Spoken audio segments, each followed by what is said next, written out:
Les allures qu'affichent les élèves dans les milieux scolaires ces dernières années révèlent véritablement que la crise des valeurs que nous vivons a pris des proportions inquiétantes. Ces milieux jadis réservés à l'éducation des apprenants est embrigadé par ces élèves de notre genre qui pourrissent ces cadres du savoir aux grandes dames des pauvres parents qui se sacrifient pour leur avenir en bobinant les élèves naïfs. On n'aura de cesse de le dire, c'est la fuite de responsabilité des parents en premier et de la communauté éducative tournée vers la recherche du pain quotidien pour la survie. Disons-le clairement pour le fustiger, un ensemble de pratiques qui accourent dans les établissements scolaires et leur environnement laisse comprendre que tout y siège désormais, mais surtout c'est qu'il ne faut pas. Nul n'entre ici s'il n'est géomètre. La célèbre citation de Platon, souvent fièrement inscrite sur les portes de salles de classe, a foutu le camp pour laisser la place à « ici siège » tous les mots pour traduire la jungle qu'est devenue l'école d'aujourd'hui. La morale, le civisme et le respect de l'enseignant, seigneur de la craie, considéré à l'époque comme un demi-dieu, n'y ont plus place. Les élèves brillent par leur imagination et créativité négative.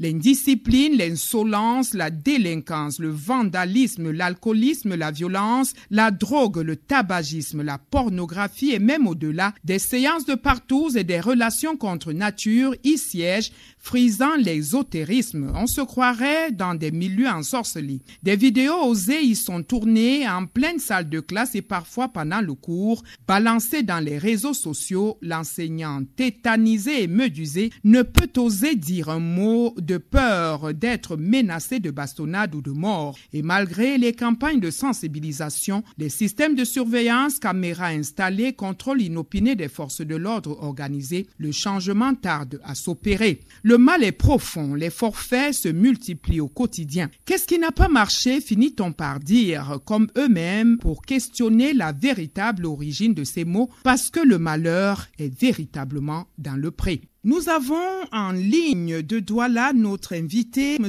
Charles Simon Bell. Vous êtes cadre de jeunesse et d'animation, encadreur de jeunesse au quotidien. Madame, je vous remercie de m'inviter à cette chronique. Je suis en service à la délégation d'arrondissement de Douala 5e. D'accord. Vous venez de nous écouter. Qu'est-ce que vous en dites?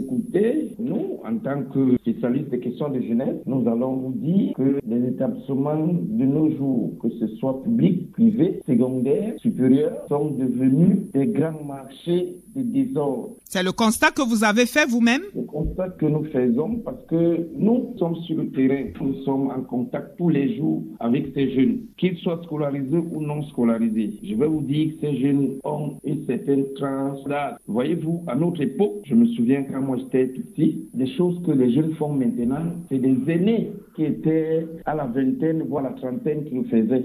Et pour aller plus loin, à l'époque, on fumait le chanvre indien. Aujourd'hui, dans nos établissements scolaires, secondaires, surtout, il y a un groupe. Et pour adhérer dans le groupe, il faut être l'un de leurs pour passer à l'initiation avant d'être membre du groupe. Quand vous parlez de groupe, c'est des regroupements de quoi? C'est des regroupements d'élèves qui font dans la délinquance, ils fument des drogues fortes même, je vais vous dire, parce qu'il y a le caillou, il y a d'autres qu'on appelle la pierre, et ils ont des techniques pour le faire.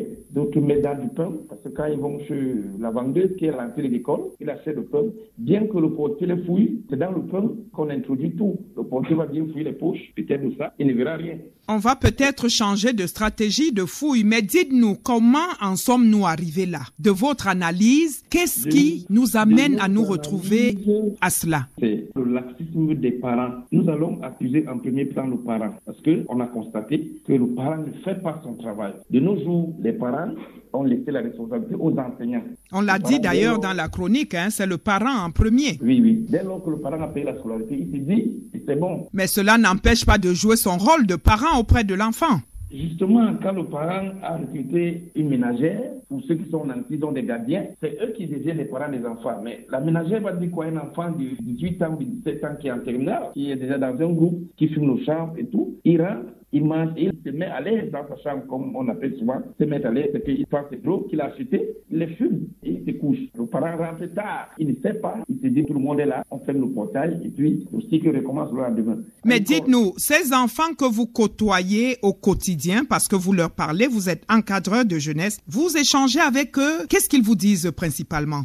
Certains élèves ont des perturbations. Certains élèves ont vécu des traumatismes. Oui. Ils ont dû avoir peut-être des parents ont eu des problèmes, ils ont eu à divorcer. Certains le vivent avec les deux parents. J'ai le cas d'une famille ici à Douala où je suis allé intervenir. L'enfant est dans un institut universitaire privé. Son papa paye beaucoup d'argent. Oui. Mais le père a eu des problèmes avec sa dame et ils se sont séparés. Avec la maman du garçon. Des enfants. Oui. Ils se sont séparés. Oui. L'aîné a commencé à fumer la drogue. Il refuse de manger la nourriture de la ménagère. Il saute son riz, il met ses éléments dedans et il fait manger son riz à son petit frère et à sa petite sœur. Ce qui fait que les cadets consomment la drogue sans le savoir. Ils subissent. Ils ont ce qu'on appelle des mentors. Figurez-vous, l'enfant n'obéit plus à ses parents. L'enfant obéit à celui qui l'a initié. L'enfant peut avoir un problème, il appelle son initiateur, il lui dit voilà, mon père m'a mis dehors. Il dit non, laisse-le, c'est un bout de mal, c'est le langage, viens me retrouver au terre. Et il va le retrouver, il dit gars, donc laisse d'abord le problème là, prenons d'abord un coup. Ils vont d'abord se mettre à l'aise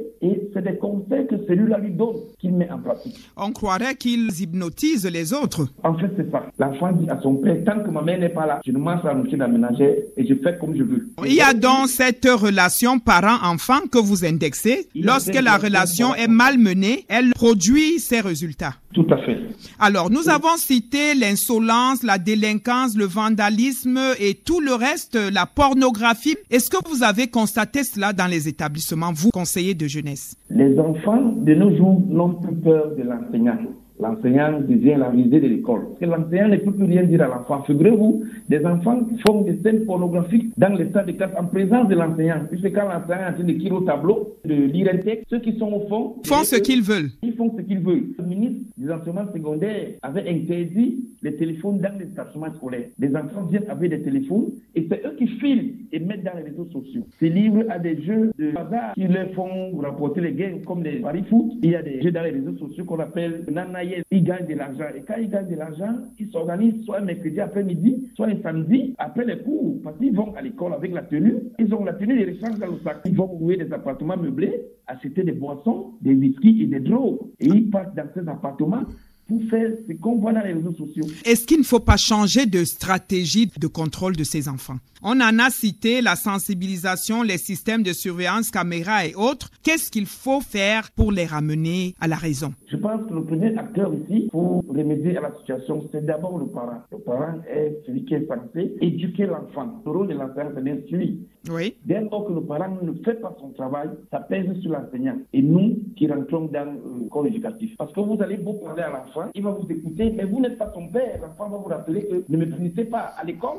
À notre époque, il y avait le fouet. Justement, d'aucuns ont envisagé le retour au fouet, la chicotte, comme on l'a souvent appelé. Vous pensez que c'est nécessaire? Dans une certaine mesure, la chicotte est nécessaire parce que je crois qu'à partir des petites classes comme la 6e et la 5e, quand vous montrez à l'enfant que si vous faites ceci, on vous fouette, l'enfant ne va plus le faire parce qu'ils sont fraîchement du primaire ou ne connaissent pas ces choses-là. Dès lors qu'on a interdit le fouet, c'est ceux qui sont au second cycle, qui initient ceux qui viennent du primaire. C'est pas un excès de libertinage? Justement, cet excès de libertinage prend effet à partir de la maison. Parce que quand l'enfant se rend à l'ancien établissement, il est dans un enclos et il y a des règles dans cet établissement. Pour entrer, il faut être à l'heure. Pour sortir, il faut que ce soit l'heure de sortie. Ou bien, il faudrait que vous ayez un ticket de sortie qui a été délivré par l'administration. Dès lors que le parent a laissé l'enfant libre de ses mouvements comme il veut, comme il pense, l'enseignant ne peut rien dire. Vous embrayez là dans les solutions. Nous allons vous permettre, pour sortir de cet entretien, de passer un message à ces jeunes élèves, à ces parents et à tous ceux qui vous écoutent. Qu'est-ce que vous pensez comme solution pour résoudre ces problèmes? Les solutions sont nombreuses. Ici, je pense que le parent, d'abord en premier, doit faire son travail. Le parent doit éduquer l'enfant. Le parent doit apprendre à l'enfant que la vie n'est pas ce que tu penses. Parce que quand bien même on va te laisser dans cette liberté, tu ne pourras pas t'en sortir. Donc le parent doit travailler en collaboration avec les enseignants et avec les chefs d'établissement. C'est pourquoi vous voyez dans certains établissements, il y a des carnets de liaison. Donc si votre enfant a fait quelque chose, on va noter dans le carnet, le parent va lire et viser. Ce qui fait que lorsque l'enfant est convoqué à l'école, le parent est au courant. Oui. Ce qu'on peut préconiser comme solution, c'est que les parents doivent travailler en collaboration avec les enseignants, avec les chefs d'établissement. Les parents doivent assister aux réunions des parents d'élèves. Parce que, voyez-vous, il y a des parents qu'on invite aux réunions des parents d'élèves. Et qui ne viennent pas. Envoie le chauffeur, parfois la ménagère. Nous devons insister sur la vigilance, le contrôle strict.